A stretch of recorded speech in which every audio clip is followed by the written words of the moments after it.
Good, good, good. So I want to start off by saying that in our ultimate effort to always try and be as transparent as we possibly can, we're forced to use estimates when giving out information related to what number of ballots we have in the system and what it's possible for us to be counting. As of this morning, we have more solid numbers based on the reports that we can get from the automated mail ballot processing system, because all of the ballots, minus tomorrow's mail, have been run through. So these estimates that I'm giving you now are based on those numbers. Last night we ran 12,309 ballots through, and they were reported in last night's report. As of this morning, we received 104 pieces of mail, which is obviously a lot lower than we had been. We have one more day tomorrow to pick up mail, and that'll be the last of the mail. We know that right now, based on what we saw in the vault this morning, we've got a little over 50,000 ballots that still need to be counted. 15,900 ballots are currently in tabulation behind us here, being tabulated. There are 34,130 currently being worked on by the counting board. And as soon as those are complete, they will be sent directly to tabulation.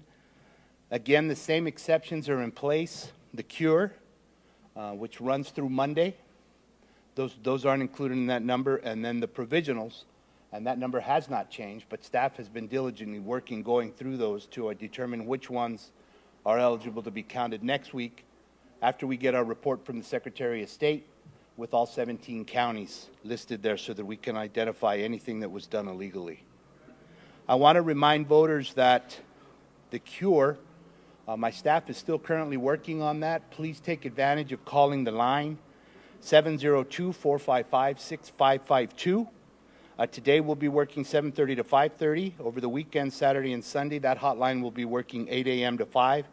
And Monday being the last day for the voters to take care of the cure, we'll be doing that from 7:30 to 5 p.m. And again, that number was 5,555.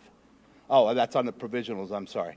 So the active cures that are still eligible to be cured by voters is 9,659. So with that, I'll open it up. Mr. Ritter, you want to start? Gloria, how many ballots have been cured? That would be whatever the math is on 14,569 minus 9,659. So it looks like about 5,000 have been cured through the system. Yes. How many people are working the hotline? Because we've been talking to people saying it's taking them about 20 minutes or so to just get through. I would have to check on that number. I know that earlier in the week it was about 20 individuals who were working that hotline. I believe we've increased the number on that hotline. Once we finish with the majority of our counting tomorrow, we'll be able to shift staff over to increase that number. So if you're getting those reports, I'll be sure that I look into that so that we can increase support there. Joe, have all the Dropbox ballots on election day been tabulated?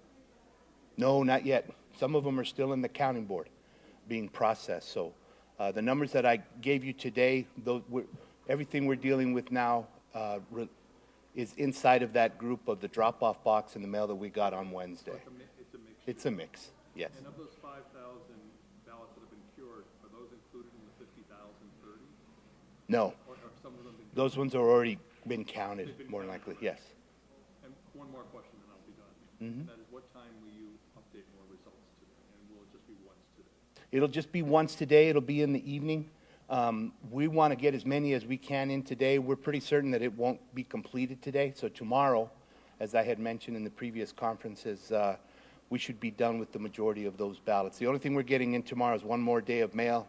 I would be very surprised if that's a large number. So What times tonight be updated? I don't want to give you a time because I don't know for certain. I know it'll be in the evening. I think we've been averaging about 6 o'clock. It might actually be a little later than that, but we'll get it in tonight without a doubt. Thank you. Tomorrow, of course, is the last day of mail. Do you receive mail once a day, or is it several times a day? Like, when is the last time of day when you went to receive ballots? Now, sure, that's a very good question.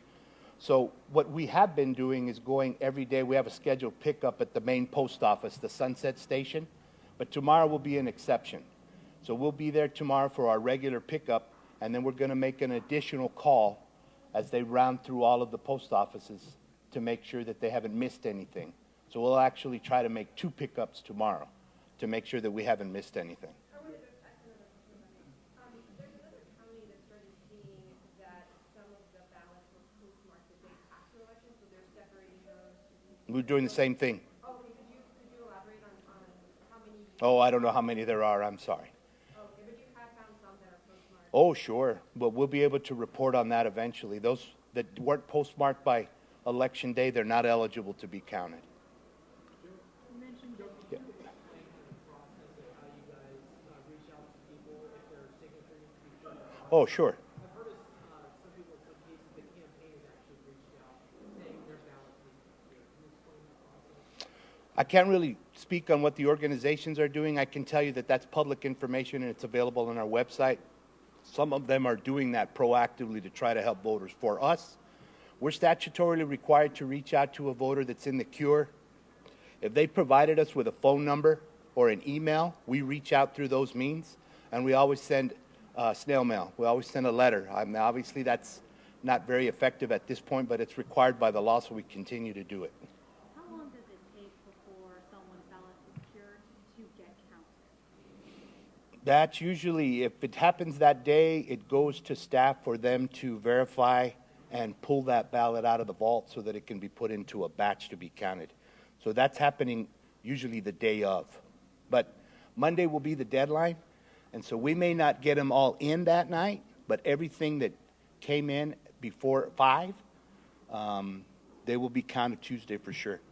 The deadline statutorily is for me to finish counting mail ballots by Tuesday, so we have plenty of time on Tuesday. You mentioned that you'd be done with the vast majority of ballots by tomorrow. Are you still on track for that? Because we've got 34,130. Yes. So you think tomorrow you'll have maybe even twice this 15,900 done? Well, we should have the majority of the ballot, barring any equipment failures, which they've been working really well. We had them serviced before the election. They've been working really well.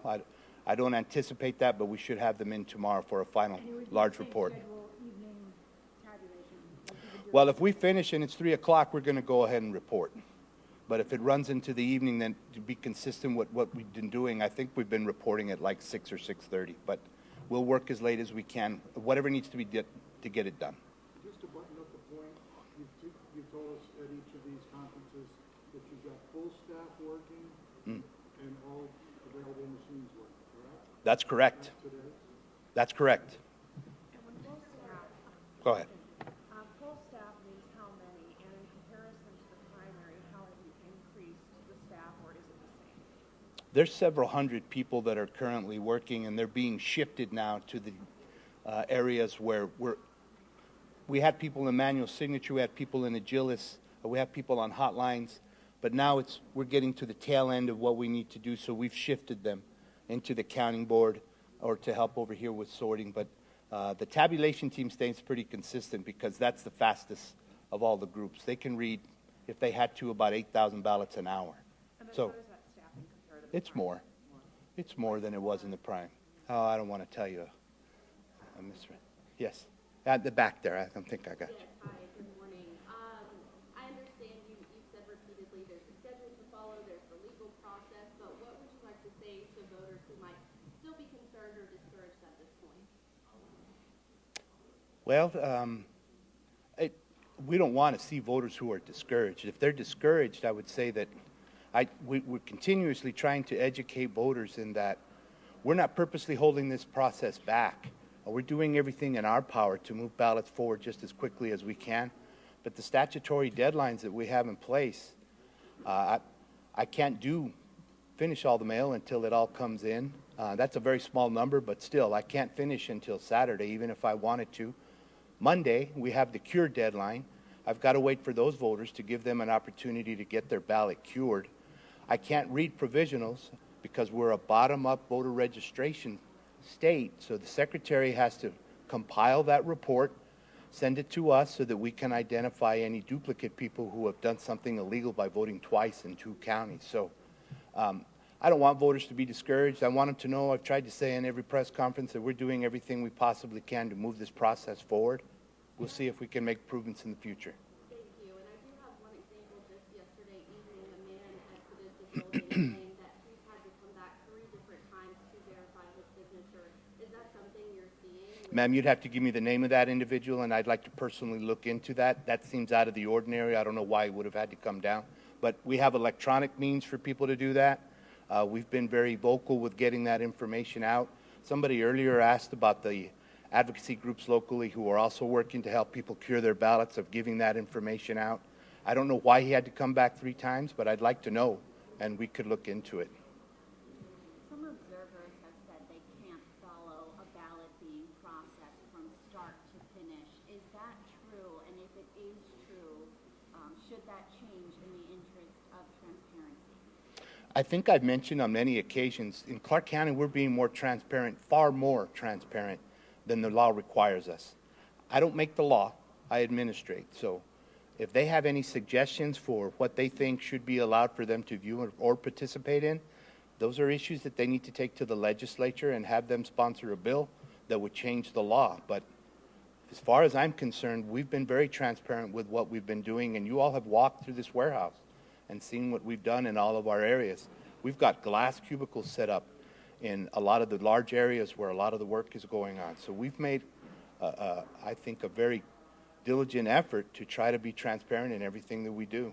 So 2 unrelated questions. So is there a chance that the 50,030 ballots to be counted could be totally completed by tomorrow? Yes, sir. Yeah. Very good one. Okay, and the other question unrelated. Since Trump made his comment, have you had to increase security here? Security is about the same. I think the question was asked the other day. We learned a lot from the 2020 election, and so we proactively did things in an effort to try to create a safe environment for all of our staff. All these people that I've mentioned have been here. They have to be confident that they're going to be able to get out of their car and come in and not feel threatened, go home at night in the dark and feel like they won't be intimidated or that anybody will verbally accost them as they're leaving the facility. We learned that in 2020. We took advantage of it. Thanks to support from the county commission and county management, we have the resources in place to do what we feel is necessary. So I wouldn't say it's been increased. It's just what it was then.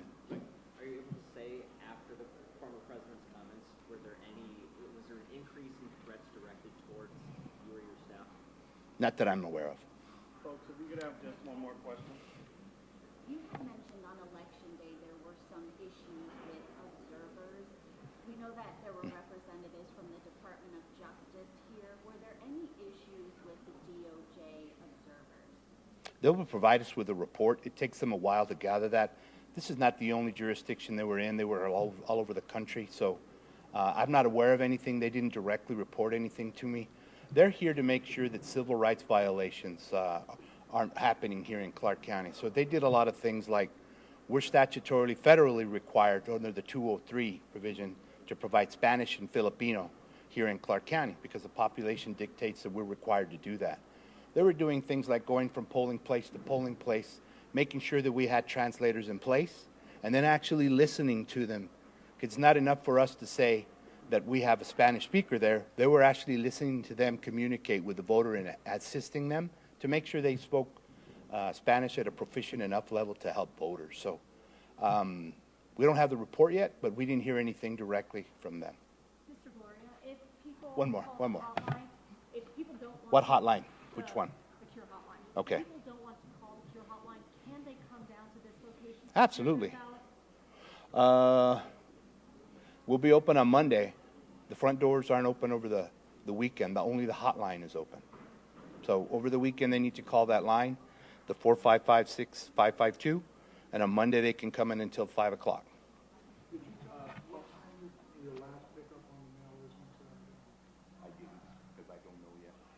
But we'll be there for our regular pickup in the morning, and we're going to call our regional post office supervisor to make sure there's nothing else to be picked up, and if need be, we'll be there.